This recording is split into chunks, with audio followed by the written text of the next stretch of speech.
Hello everyone, welcome to the Everything Dodgeball podcast. I'm your host Stefan Leitinger, and today I'm here with the recent WEC Western European Championships mixed gold medalists, Mr. Oscar Casteigne and Raphael Dupuis. And before we get into this episode, a little quick shout out to my sponsor Reband. As I said before, they have the best knee bands I have ever tried for dodgeball, and I will stick to them till I stop playing dodgeball. So if you want to check them out as well, go to their website reband.com and use the code LEITINGER10 for 10% off your purchase. Obviously, they have a lot of other stuff as well, like gym equipment for lifting and also apparel and lots of braces and tapes. So as I said, if you want to check them out and help out the channel a little bit, it's appreciated. Use the code LEITINGER10 and thank you guys. And so without any further ado, let's go into this episode with Raphael Dupuis. Tell us a little bit about your dodgeball history and how you got into the sport. So, hello everyone, I'm gonna introduce myself. So, I'm Raphael Dupuis, I'm 23, and I need to talk about my past in sports. So, I started with athletics, actually. I practiced it for about 10 years.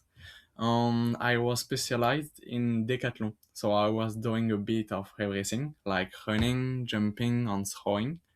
Then I was around 17, I guess, when Brice, the coach who created the club of Licorne,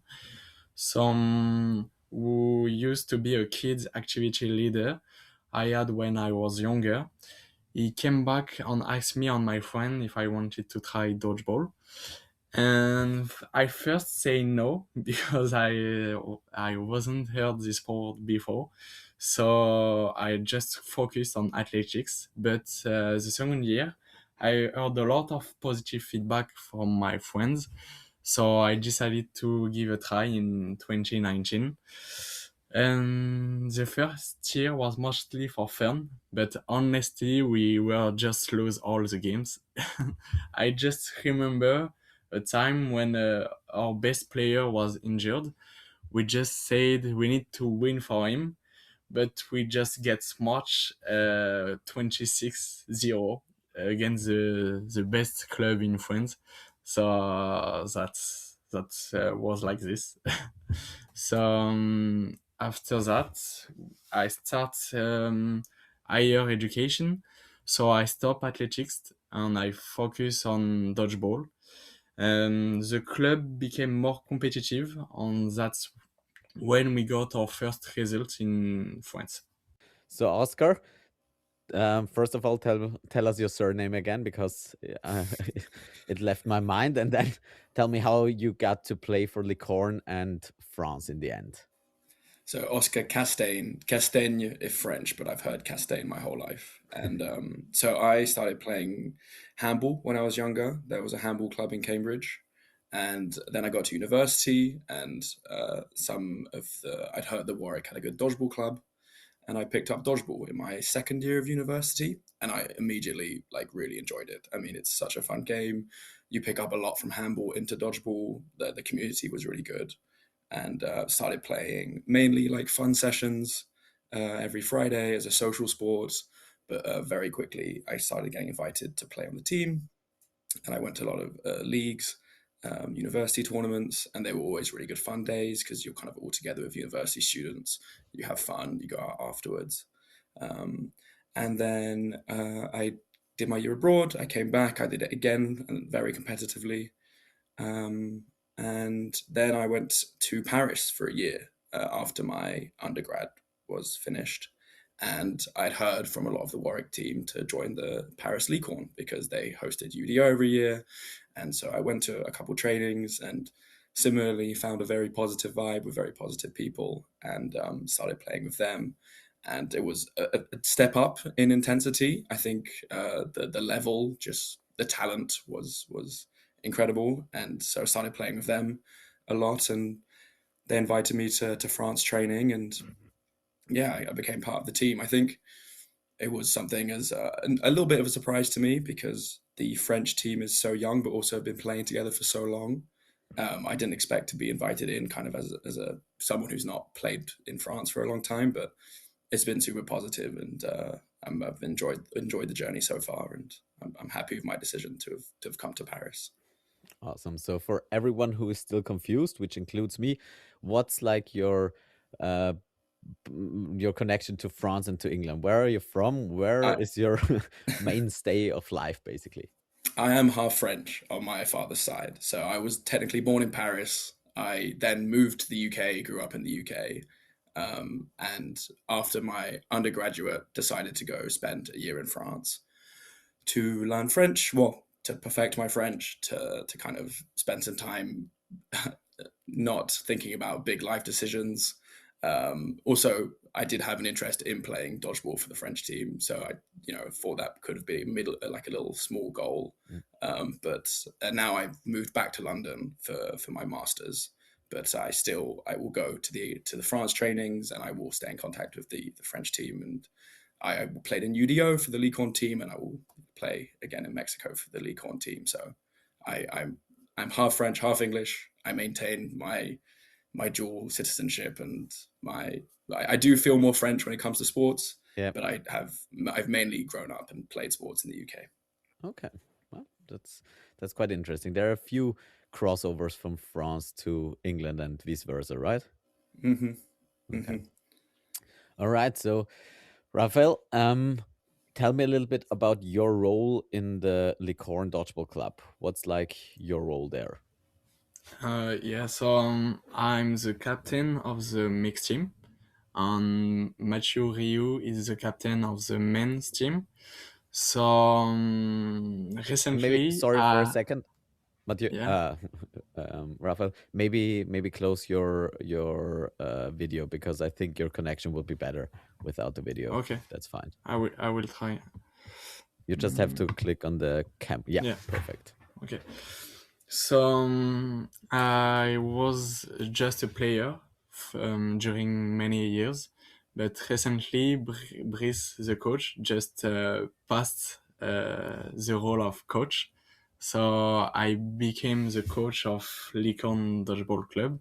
So I make the training session during the week, and with Pauline Naitali, Mathieu Ryu, and my sister Angelina Dupuis. So we prepare some session for the youngs of the Lincoln Dodgeball Club. And I'm the captain of the mix since 3 years. So it's difficult because I need to focus on my role of player and the role of coach. So it's my goal of the year to deal with both of them. Mhm. And what have you found are like the struggles with both those roles? Is it like in training on the one side, obviously you have to coach them and also want to train yourself, and then also at tournaments, league days, how is it to coach and also play for you? I tried for the first time at UDO because I play in men mixed and I coach the women for the first time.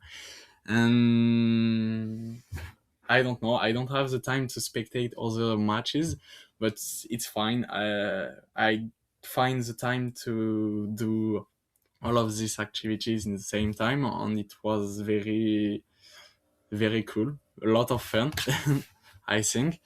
I just need to think about many things in the same time, but I love to do that, so it's okay.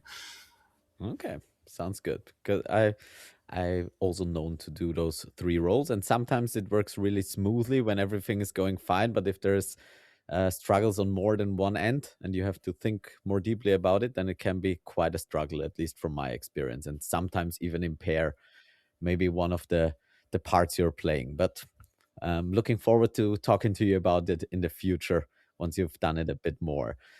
All right, so let's jump a little bit into UDO and basically the start of this season for you guys. Obviously, UDO is a big part, and it's the beginning for your competitive international year.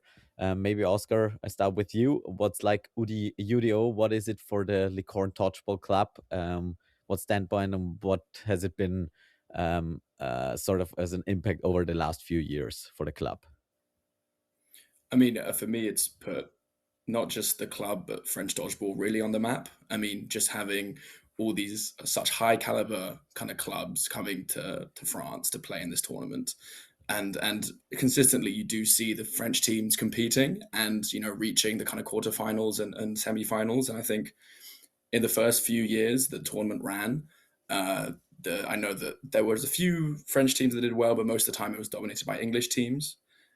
Whereas now, the caliber of teams has increased, but the French teams within that have also risen to the occasion.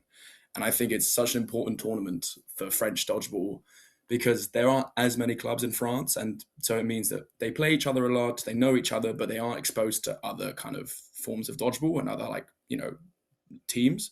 And so UDO allows for them to both push, it's a goal. All the French teams, I mean, most teams want to really perform at UDO, but especially Licorne, DC95, and Orléans, they really put a big emphasis on performing because they know Europe's watching and they want to perform at this tournament. So it's a really good motivation for the club and for young players in France to kind of train for something. And competitivity aside, it's such a amazing tournament. The way it's ran, like all the courts, all the hall, everything. I think I've been to Vienna. It's a very fun tournament. But I think UDO still for now is I think the kind of tournament everyone wants to go to from a dodgeball and social perspective. It's just incredible. For sure.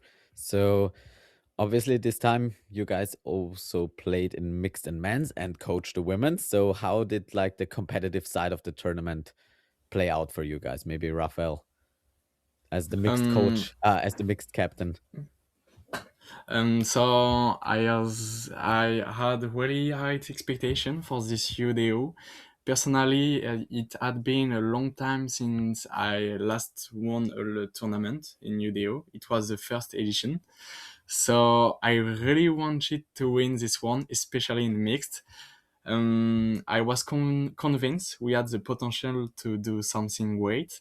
Even last year we were closed, but we ended up finished fourth twice at UDO on Vienna Calling. Mainly because Oscar team beat us in semi-final the last year. So yeah, it felt really good to finally win this title. We had a great run. We played against some really strong team. Even so, I was expecting to face you in final, Stefan, but My bad. it didn't happen.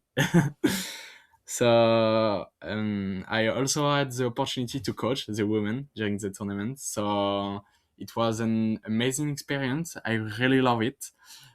Even in semi-final, we lost. It was quite tough emotionally, I think. But we have the strength to continue in mixed and won because this lose in women, I think. So it was very really cool, yeah. Absolutely. So Oscar, you played on the other mixed team, right?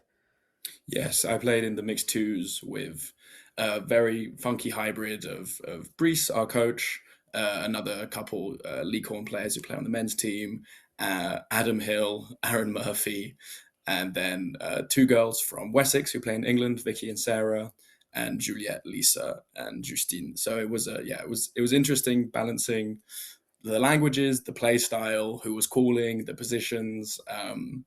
It was good fun. The vibes were always positive. I mean, Adam and Aaron are super positive people to share a court with. There was never going to be any issues of game time. And obviously they were there also playing for Anarchy, being paid. And, we made it very clear that, we appreciate your help, but understandably, if, they had when they have a final to prepare for, we were like, if you, don't want to risk injuring yourself or, hurting yourself and conserving yourself for the final, we understand. But actually both of them were like, no, we're here to play dodgeball. We want to play dodgeball. Like we'll give you what we can. And I thought that was, really, really cool. I feel like it showed that, they really showed that they weren't there to be paid. They were there to play dodgeball. And I think that was really cool. But unfortunately, we faced the finalist Wolfpack in our group stage. and Oldberg Gold, so quite a tough group. But I think we performed well despite all this. But yeah, not as good as the year before, unfortunately. As Raf mentioned, we had quite a good run, but still a great tournament. Yeah, for sure. Because like the mixed, I mean, this year obviously the competition throughout all the categories was really high, but in the mixed, pretty much all the teams mixed together, and the mixed category was amazing. Like as you said, in the group stages, as last year's uh, winner or finalist, you won last year. No, you We won. did win, yeah. Yeah, you won last year, and this year in the group you played Opat Gold, which is basically an amazing team, which came third, and then you played Wolfpack, which came second, and that was just your group game. So the competition this time was really, really sick, and that was awesome, especially in the mixed. I felt there were so few teams that were easy beats, so that was really from that side competitively one of the best tournaments I've ever been to. That is cool. So going from that hype, and obviously a lot of French international players are Licorne players as well. Um, you had quite a short break in between before you went to the Western European Championships. How did you manage to like fuse those different teams together for that tournament after UDO? And what was like your focus for the Western European Championships? So in mixed, we only play 2 times in training session with friends. So when we arrived at WEC, it was maybe a little bit difficult to play together, but I played with women a lot of time because they play with me in Licorne. But I need to play with two more players like Nolan Enus and Chad Prudhomme. But we know very well each other because we faced them. I faced them a lot of time in France. So when we arrived, we directly have a connection, and it works instantly. So I'm very happy about that. So we arrived with the determination to win the WEC. We was uh, very confident because our third place in Euro, and we have one goal. It's to prove that everyone we are a country who can win the most important event in the future. So it was a very important event, the WEC for us. Mhm. And like I saw you only brought one team per category, and obviously you probably could have brought more.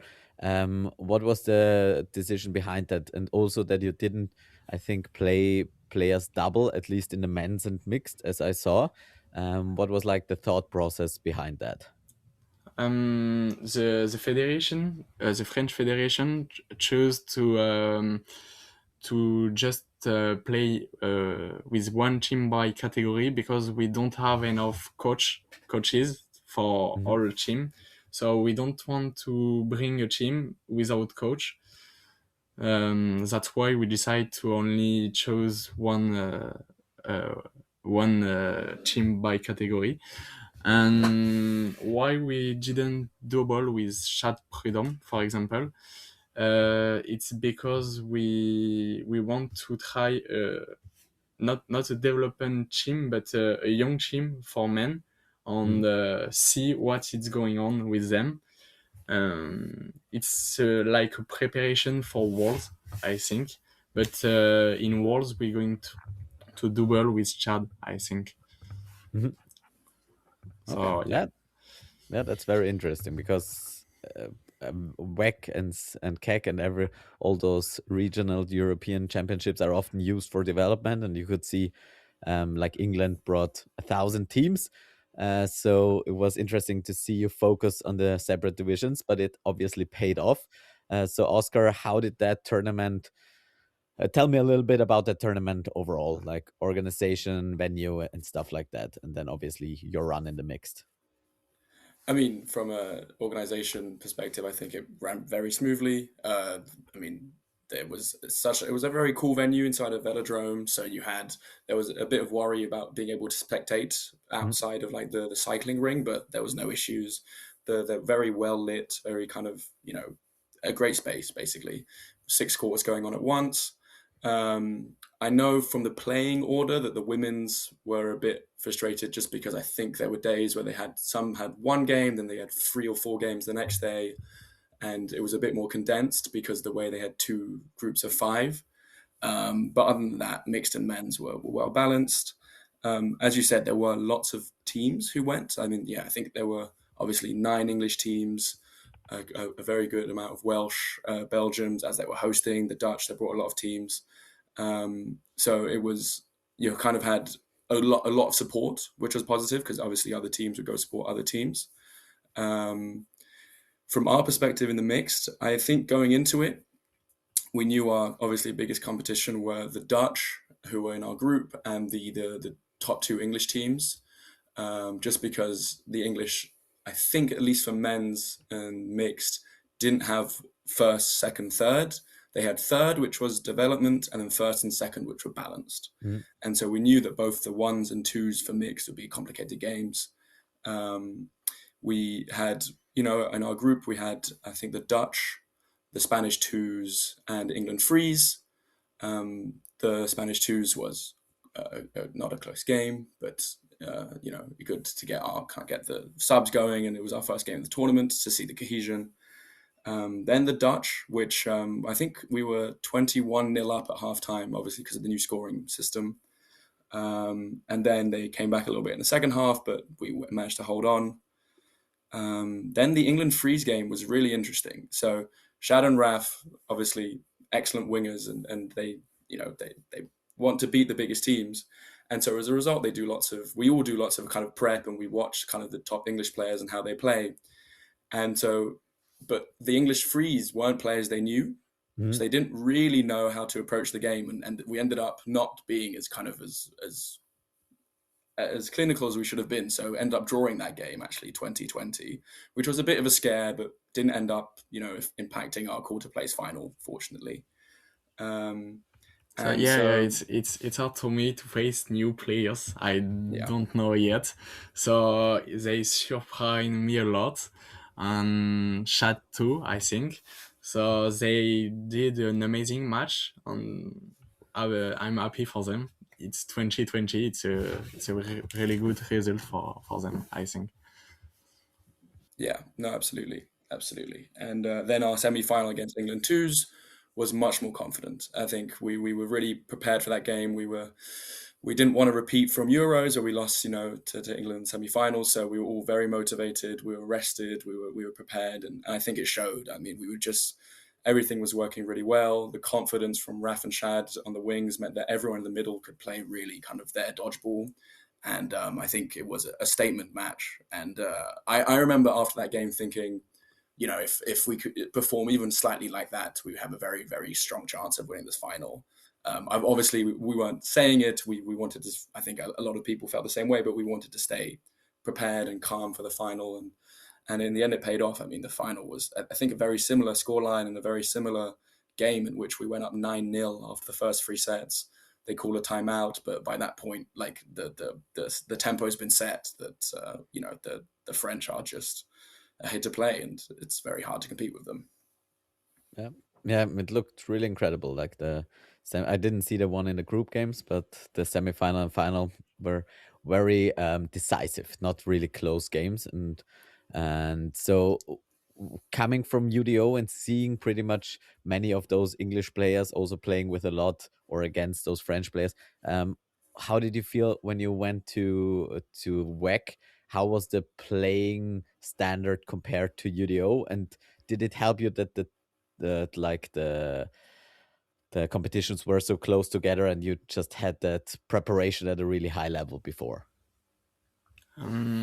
I think it helps a lot to the WEC, because we face many of the players we faced against at WEC, so we know them a lot, and we most part of the team have a great mentality because we just won UDO.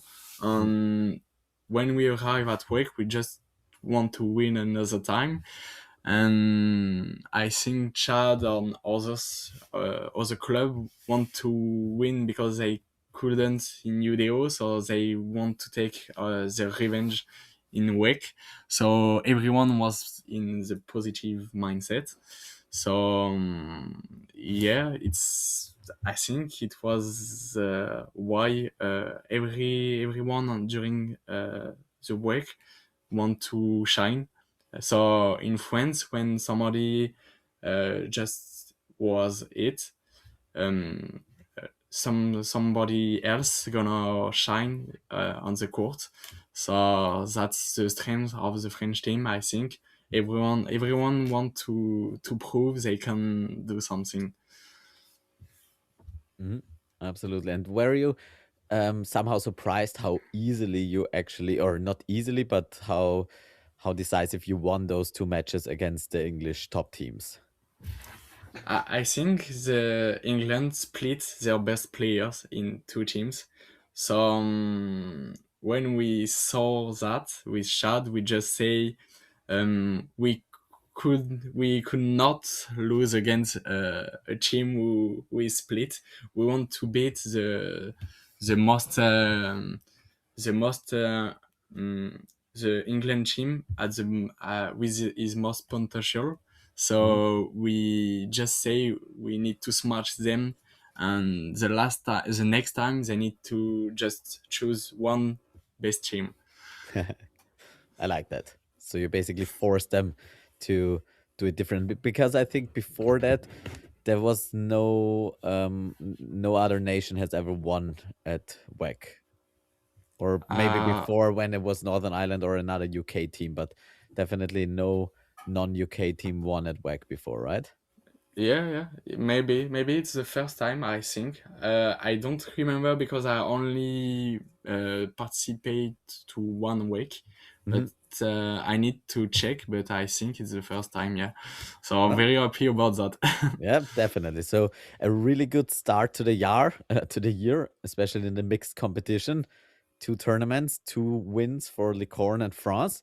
Um, and now, Oscar, maybe before we move on to the next point, I want to talk with you a little bit about the rule changes that were implemented at WEC and how they influenced the game, and how did you perceive them and enjoy them or not?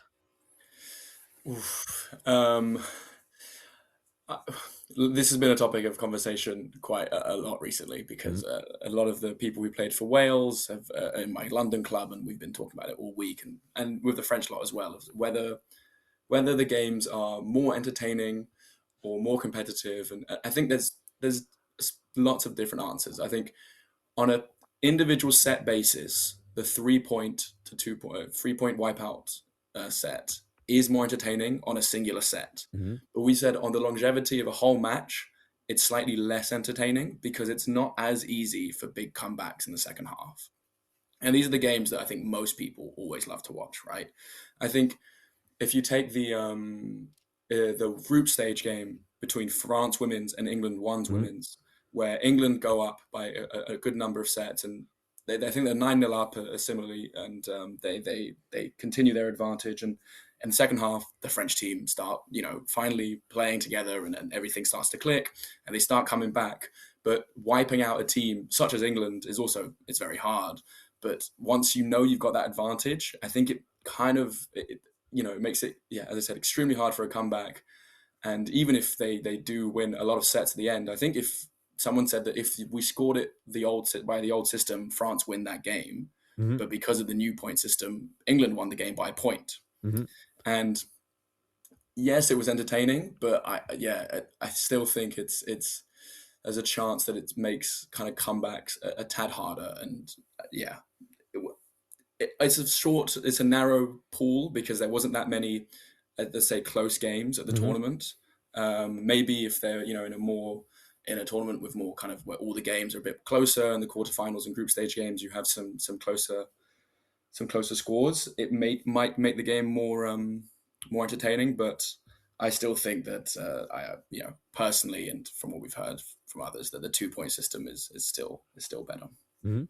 And from a playing perspective, when you play like, let's say, the semifinals or finals against England, and you have to consider that obviously you're up a few points, and but it's possible for England to get 3 points per set. How does that change your mentality? How you go into the next sets? It might change some mentality on the court, but I think the French have such a kind of, I wouldn't call it tunnel vision. I call it, tenacity that, actually, irrespective of what the future sets are going to be, they're going to give everything on this set. Mm, I think there was an example in the men's final where Damas goes for a leap of faith to try and hit Jamie Hughes out in a yeah, 1v1. And on paper, that is not a smart play to make, right? Like, yeah, if you miss, you lose 3 points and give 3 points to England. If you hit, yeah, you get 3 points, but it's risky. yeah. But I think if you start to tell the French team and the French players to not play like that, you might lose what makes them so kind of good overall, Mhm. is that speed and that aggression and those risks. Yes, it was a close game and maybe it would have gone a different way if they hadn't made the leap of faith, or if they'd made the hit on the leap of faith. But none of the French players got annoyed at Damas for making that call. You could tell immediately everyone was like, no, that's, come on. Yeah, we were all done the same thing. Like, it's go for it, go for it, go for it. And I think it's, yes, maybe you should take a step back and maybe I think other teams like England, I definitely saw them this weekend. There are times where, the coach was like, no, we're taking the 2, don't risk the 3. Whereas I think the French just, as I said, they give everything on one set and then they just go on to the next set. And yeah, Okay, yeah. That's very interesting to me because I personally was annoyed at Tamas for taking that leap of faith, and I would have been annoyed of my players as well, probably in that situation.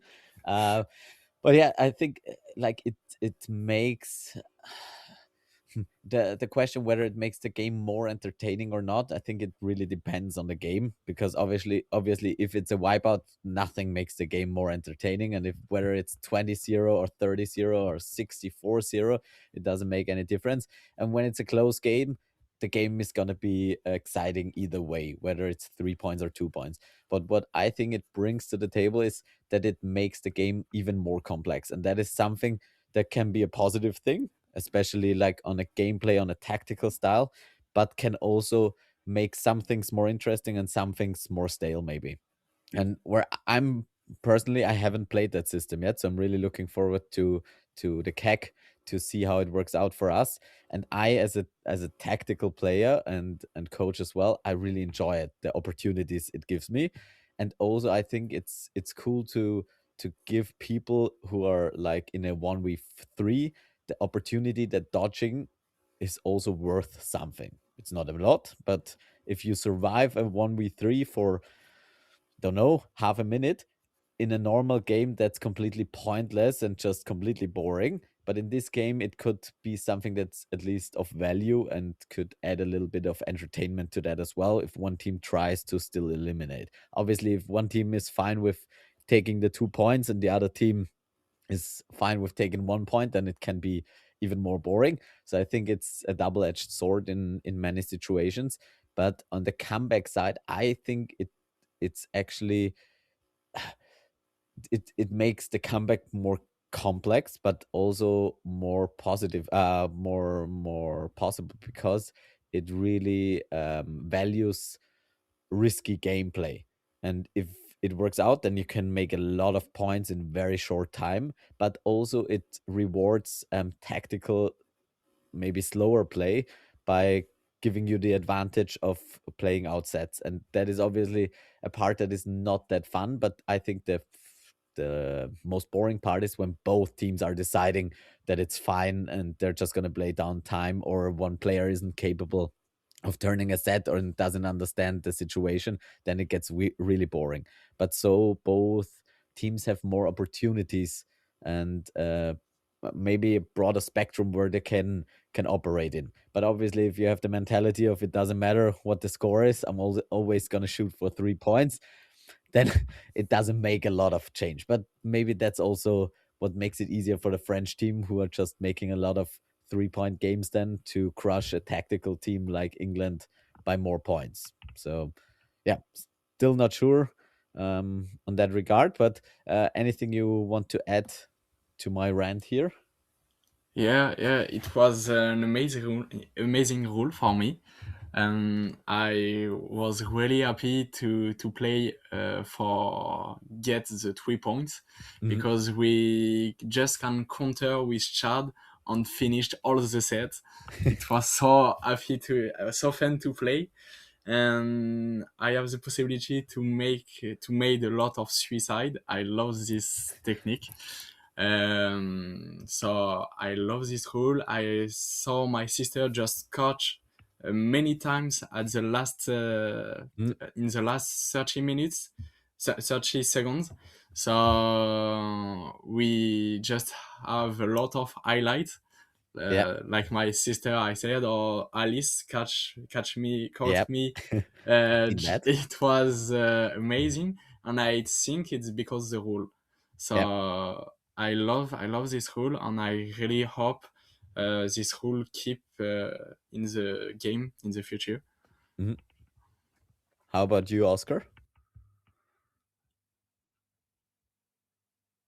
I think we lost Oscar for a second there, but I'm with you on that. Like for the last second highlights, it opens up so much more possibilities to play aggressive, but also make comebacks in the last few seconds because people like you are playing aggressive. So you can make a suicide leap of faith catch in the last few seconds, which for for social media reels is perfect. So I've seen a Yeah. lot of highlights from WEC, and so I'm personally, without having played it, I think it's a cool rule, and I think it's a good rule for the sport and for spectating as well. But it's not going to help make boring games entertaining. And I think that is just in every sport. You can't force a game to be entertaining, but at least it gives more focus on individual play as well, and it mostly enables aggressive play to be to be valuable. But also sometimes you get caught doing a suicide at Alice. That's just something that's gonna happen. Happens. It happens. It happened, and it looked really cool. So if there wasn't the netting in front of every camera, the highlights would have been even better. Yeah. So let's see how it is in Mexico with the camera setup, and if we can fix that little part of dodgeball as well. So, Yeah, Oscar, are I you think too. back with us, or are you still on the Uh, toilet? Probably still on the toilet. Oscar have a problem. He don't heard anything. He No, told me. sorry, it wasn't. It Oh, okay. wasn't a toilet. It was just my the sound stopped coming through my headphones, Ah, okay. and so Okay. I disconnected them, and hopefully that's okay. Okay. That's Did you hear what Rafa said about the how much he loves doing suicides and the 3 point games? I didn't, but he's told me that before, so that's fine.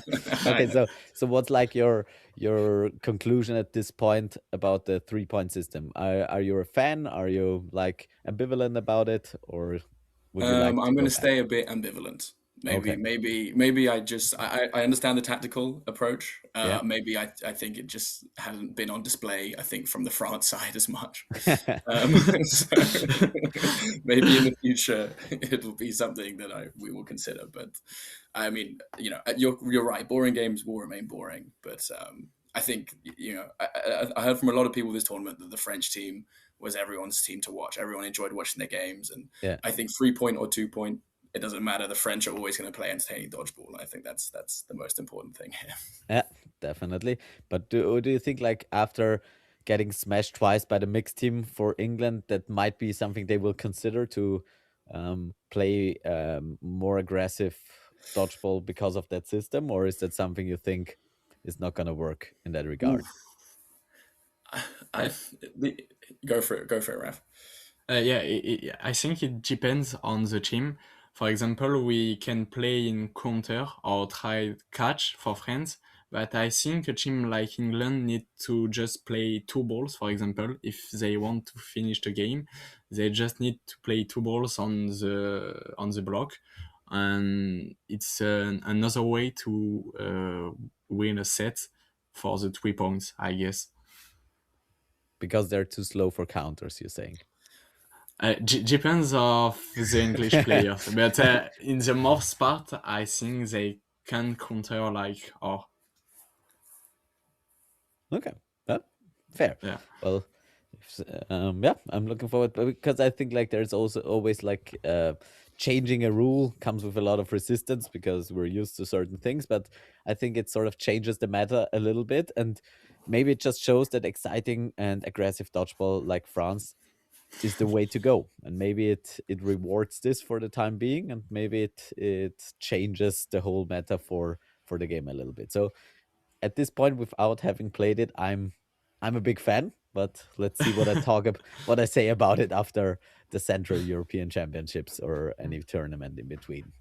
All right. So on that regard, any final thoughts on the WEC and the other divisions or anything else? I don't think so.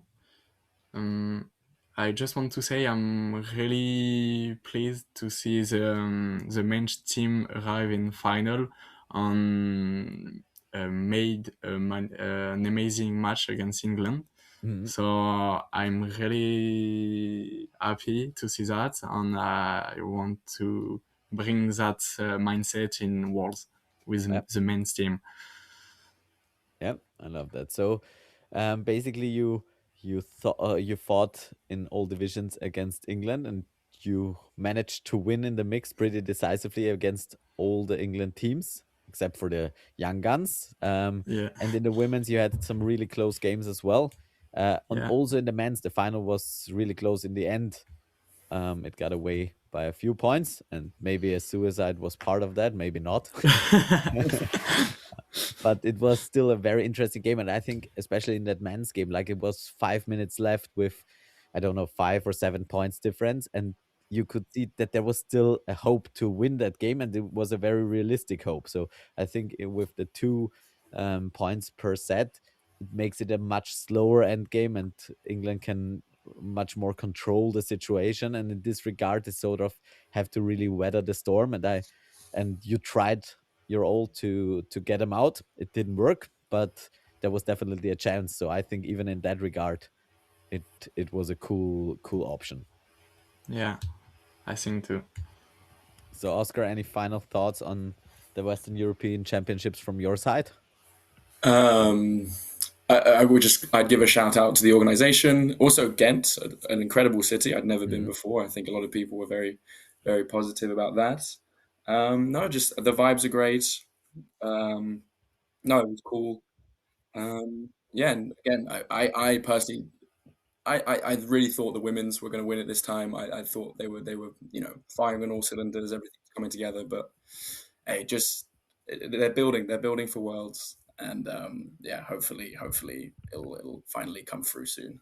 Okay, that is good to hear. So let's move on from WEC to the next highlight of the dodgeball calendar.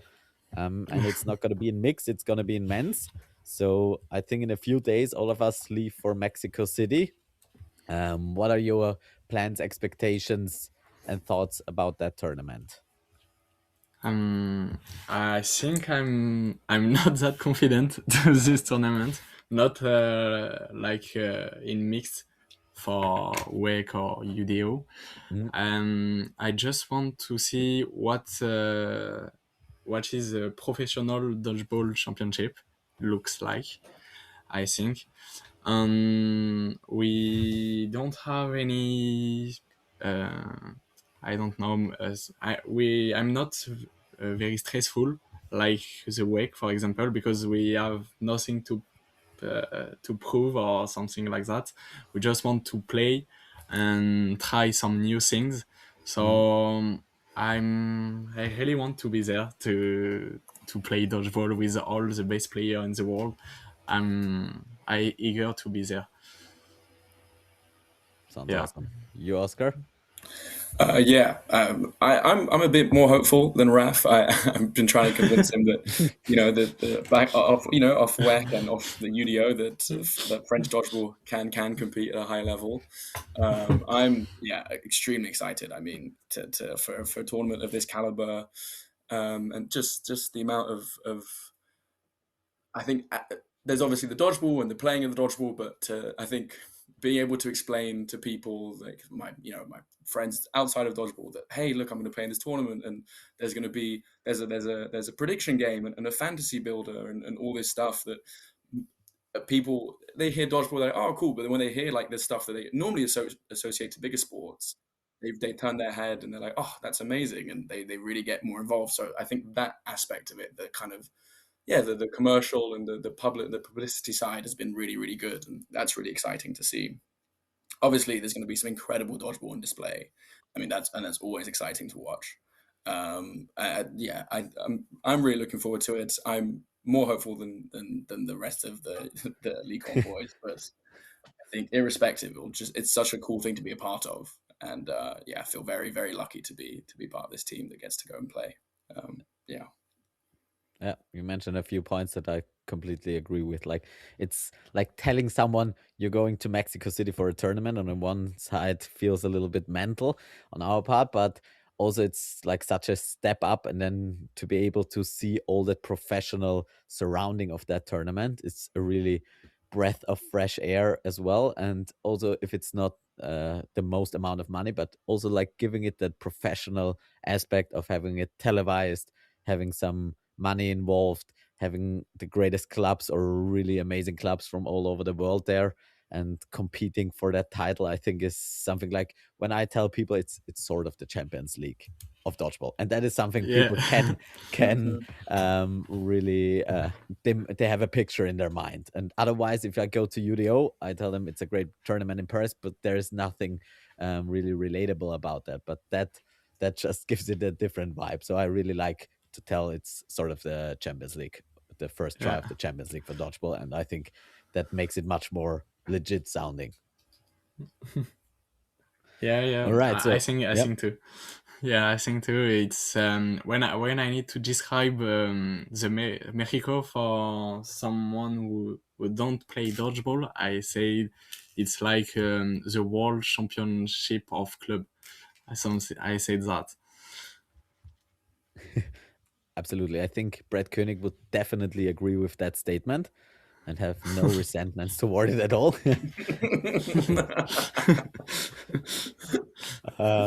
Yeah, so in that regard, obviously, we're in the same group and we have Storm and Boston Anarchy as well. What are your thoughts about that group? And obviously, you've seen Boston, you've played against Anarchy and us a few times before. And then there is Storm, which you probably have less exposure to. But at UDO, there were also a lot of Storm players as well. What are like your predictions, your expectations? So we played against Astros in UDO in men. So I think there are a lot of players of London Storm in Astros, and I like to play against them because I think they are the opposite play style.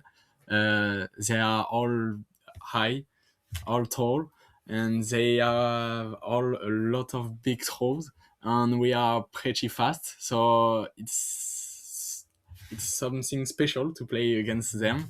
But I think we can do it against London Storm because we are faster. Against Anarchy, we played many times against them, like same thing, like 3 or 4 times, but we never won.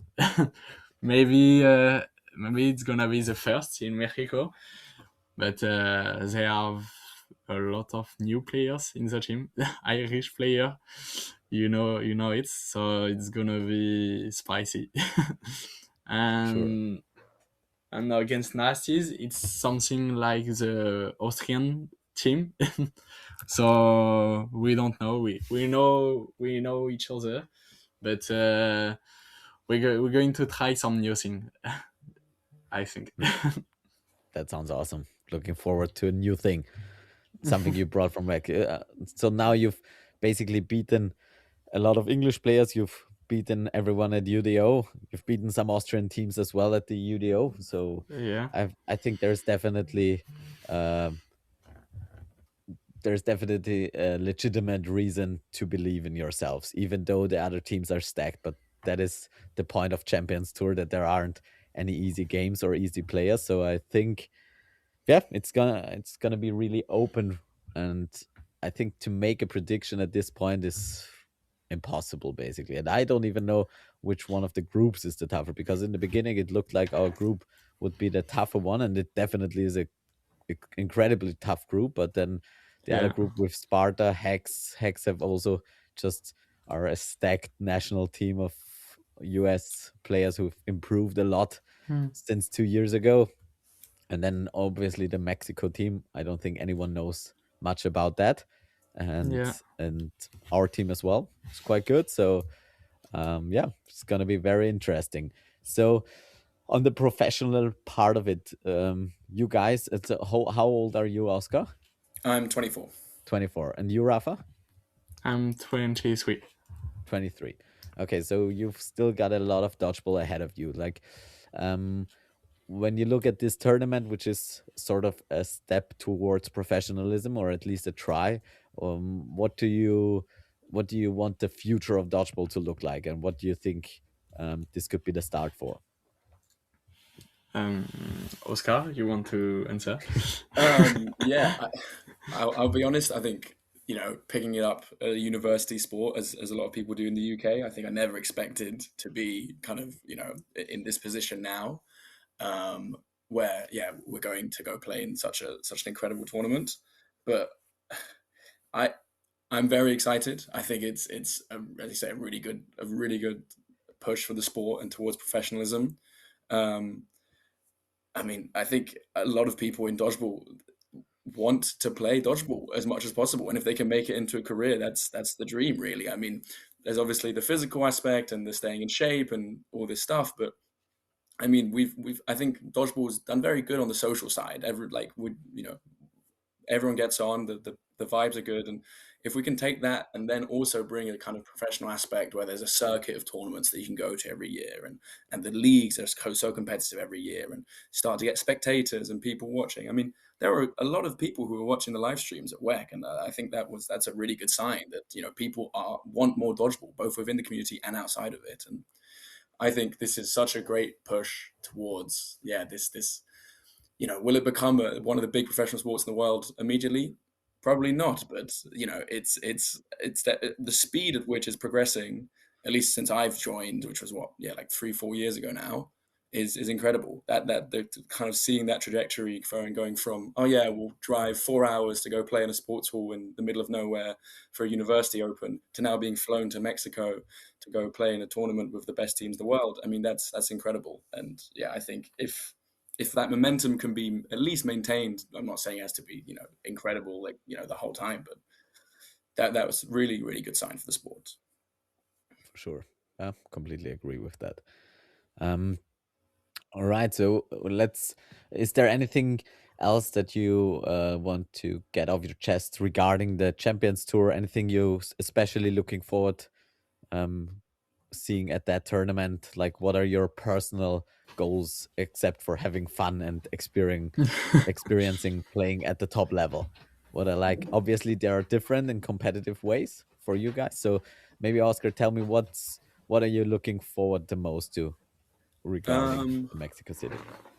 Looking forward to, I mean, obviously playing, but I think there's a factor that, I mean, we've not talked about on this podcast. I've mentioned it a few times to other people, but we're going to be refed by people. Well, I don't know who the refs are going to be. We don't know what the rules, that there might be slightly different rules. I think we also have to figure out that the first game everyone's going to be playing, also be the first, like, it's to assume it's going to be refed like a European competition or UDO, I think is dangerous, because I don't think it will be the same. I think there might be the same rules, but just that there will be some figuring out of the formats and the game as a whole within the first few games, at least the first few sets, which will be really interesting. And I'm looking forward to navigating that, and as from a tactical perspective, seeing how those rules change, and also, what a big tournament does with all the cameras, and feeling the pressure of, oh, it's not just us against them anymore; it's us against them, and everyone's watching. I think that's really exciting. That's really exciting. Yeah. So on the rules part, the refs, I don't know if you know who the refs are, but they're gonna be Bruno, Kirk, and I forgot the third one. It's someone Sam from Mason, maybe. no, not Sam, but someone else. I think from England is Okay. gonna. Those are gonna be the head refs. So I think the refing is gonna be quite to European standards. As for the rules, I personally don't know to which rules we are playing. Whether it's gonna be EDF, WDBF, or Mexican rules. I don't know. So we're gonna figure that out once we get the information. But I think the refing is gonna be quite concurrent with what we're used to. But there's gonna be like a challenge system, as far as I know, where you have a challenge per team, and if it's Oh, okay. successful, you keep it. But don't nail me down on that. That's what I sort of know or think I know. Yeah, but that's definitely a point. Like seeing uh, how the camera production for that Hmm. tournament is also impacting the game, how the venue is, how the uh, whether we're gonna have spectators or it's just gonna be the 8 teams of us there in the gym. I'm really quite looking forward to see how that all plays out, whether it's going to be really intense or maybe it's sort of a smaller type, because like at UDO or like WEC there are really quite a lot of people around, even though they're not watching every game, but there is sort of a feeling of a lot of dodgeball players in there. I have no idea whether that's going to be the case in Mexico, if we're going to have spectators or not. Yeah, but definitely a lot of unknowns, but exciting things that might be quite cool. So for you, Yeah. Raphael, any expectations or goals? I really want to see how cameras gonna film us. Mm, I want to see like you the organization. I'm really impatient. I'm really hurry to see that. And for the competitive way, I really want to play against X mm, because it's new players, and it's uh, it's for me very important to play against a lot of different style and different players. So if I want to face them, I need to go out of the group. So that's my first goal for the competitive way. And I said to my friend to just watch the game on the TV. So I can't. I can't lose matches and be ridiculous. So I want to give all I can. sounds good. Yeah. Yep, definitely. Yep, that I think is also a cool part to see what is possible if you have a good production, how you can basically present dodgeball in a professional way. Because I think we saw a little bit of that in Graz at the World Championships, where we had like I think 4 or 5 cameras for the finals, and again in Ireland where there were a few cameras and a little bit of slow mo replays and stuff like that. But there is still definitely a lot to Uh, improve on that side. And so yeah. we all know a lot of dodgeball footage from a far away angle, one angle, maybe Yeah. with a few megapixel and maybe a net in between or some heads in between. So that is definitely something I'm looking forward to see how dodgeball can improve in that regard and how professional dodgeball would look on a TV screen. That is something I really Yeah. want to see it produced as professionally as possible. Yeah. All right. So from that, I think the last point for me, or the last 2 points, is what other tournaments? Obviously, you guys are gonna come over to Vienna calling, I guess, and Yeah. then there's gonna be World Championships in December, hopefully in Bangkok. Is there anything else planned for your tournament calendar, and what are you looking forward to for the rest of the year after Mexico? Yeah, there's one more tournament. It's the GCO in Hmm. England, organized by Alex Such. Yeah, So we decide with other young players of Europe to create a young team in yeah, men, women, and mix. So we ask to many players of Europe like Karim, Alex Roca and Luc Nemeskeri from Austria, Mikai and Mele from Netherlands, Matthew and me from France, and Raphael from Switzerland. So we're going to join this tournament with this team, and in mix two with women from France and other countries. So I'm really happy to play with other players from other countries. I need to train my English, so it's gonna be fun. And I'm really happy to play this tournament in August. Yeah, that looks cool. Yeah, I've heard of that. That's definitely a really cool idea. So is your team name gonna be Young But Bold, or what's the team name? You think something about that, but maybe next gen or young and fun. But I don't like this one because I'm not a funny guy. I just want to win. But Okay, yeah, let's be honest about stuff. but we don't know. We don't choose. We don't choose. So right, we're so- going to. It's our mission. All right, so maybe if you listen this far in the podcast, give those young guys some good recommendations for their upcoming team name. Yeah. It better be good and realistic about things. All right, for you, Oscar, what are you looking forward to? Are you young enough Obviously- for that? Vienna? No, not fun enough, perhaps, or not not. But to be fair, when I first heard the team name, I thought it was Young and Dumb, and I was like, Oh, makes that is sense. good. That's good. Oh, we got it. Yeah, Yeah. Thanks, Oscar. no worries. Yeah, obviously Vienna, and then hopefully Thailand in December. In between, I'm sure there's more and more tournaments that pop up every year on the European circuit, so that's really cool. I think there's one in Portugal that I know the club I play for in London, Saints, they went to last summer and had a great time, and so we might try and enter that with another kind of scrap team from university players. You know how England does it. But nothing confirmed, but as I said, great to see more and more tournaments pop up. I think it's such an awesome way of traveling with friends to go to a weekend either in Pisa or in Toulouse, and do some tourism, meet some dodgeball players, go out in the evening. It's, I think, the best way to travel. So do as many of those as possible for a long time. Yes, couldn't agree more. All right, guys. I think that's it for me for today. Is there anything else you want to get off your chest before we end this? Not for me. It's okay. Thanks for this podcast, and I'm really happy to be there to talk about the French dodgeball, and I'm so proud of my team in Licorne or in France, and see you soon on the court. Perfect. Yeah, couldn't have said it better.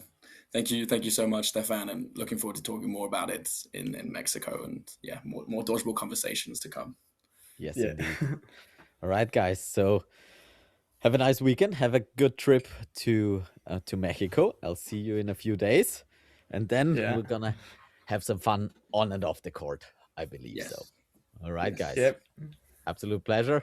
Take care. For everyone else, keep throwing those balls. Try not to get caught or something like that. And take care, everyone. I've lost my intro anyway.